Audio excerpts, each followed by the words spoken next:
We're driving to the Los Angeles airport, and my rideshare driver, Farouk, is making all the small talk that drivers often do. We're not really connecting, which is fine. We're just trying to get to LAX, but I can tell he's trying to find a thing that we can bond over. He asks, "Are you married?" I say, "Yes." "Do you have kids?" "No." "When will you have kids?" It's something women of a certain age hear a lot. It's never if, it's always when. And before I can even think about it, I tell Farouk, "Well, actually, my husband and I just found out that I'm pregnant." Farouk's whole demeanor changes.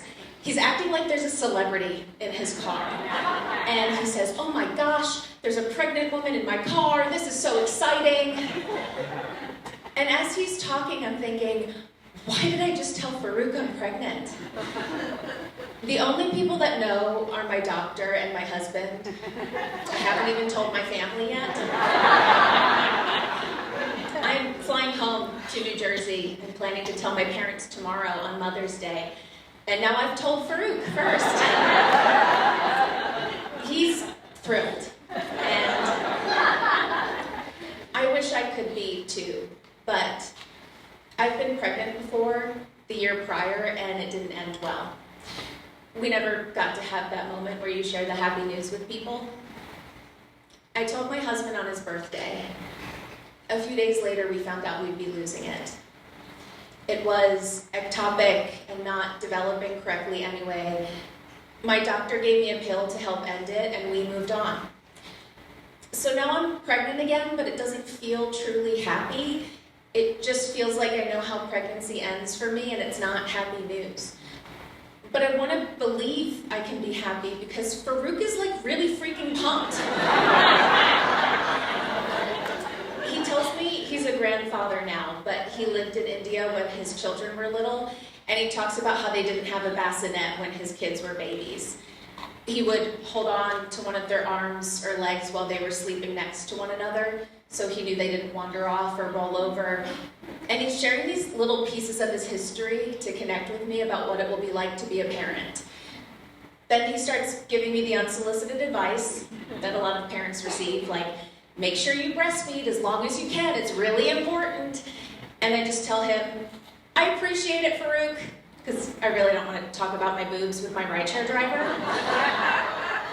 We're bonding over this moment together, and it's unexpected on the way to LAX. And as we get closer to the airport, I start to not feel great. It's not morning sickness, just my standard stress-induced IBS. As we get closer to LAX, I know I'm not going to make it to my terminal. So I tell him, just take me to Terminal 1. I'll go to the bathroom and get to my terminal after. I really don't feel well. I know he is probably thinking I'm sick because I'm pregnant, and I guess it doesn't matter either way, but he says, no, we're in this together. Go in that terminal, go to the bathroom, I'll be here. And I'm like, Farouk, I'll just take my stuff. And he says, no, I'll be here. So I take my purse, I leave all of my luggage in his car, and I run in and destroy the bathroom, but it's LAX, everyone does, it's fine. And then I am convinced I will come back outside and Farouk and my luggage will be long gone. As you know, they do not let you stay at the curb for more than 10 seconds at LAX. But by some miracle, he's still there, arguing with a cop, refusing to leave.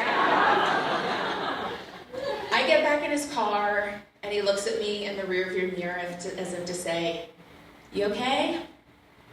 I buckle up, and all I can say is, Farouk, thank you. And he says, of course, Happy Mother's Day. And then he drives me to my terminal, helps me with my bags, and wishes me well in my travels and in my life, and we, never see each other again. 5-star rating. The next day, I set up a video call with my parents who I'm visiting in New Jersey and my husband in LA, and we tell them I'm pregnant, so I practiced with Farouk, and that made it a little easier. A few days later, on the last day of my visit, I wake up in a pool of blood, and I already know it's ending. I'm losing another pregnancy. I know what comes next. The appointments, the waiting, the slow unraveling of something that's already over. And I know deep down, I will never do this again. I want my life back. A life I loved before I started trying to add children to it. It's enough, and it's complete without having kids. I just want to feel like myself again. My mom washes the sheets. My parents are quiet. They offer to let me stay longer, but I just want to go home, and their home isn't my home anymore. I spend the day mindlessly watching reruns on their couch until they drive me to the airport. I fly home, bleeding, and my husband and I wait for weeks for the miscarriage to fully pass, and eventually it does. I'm just me again.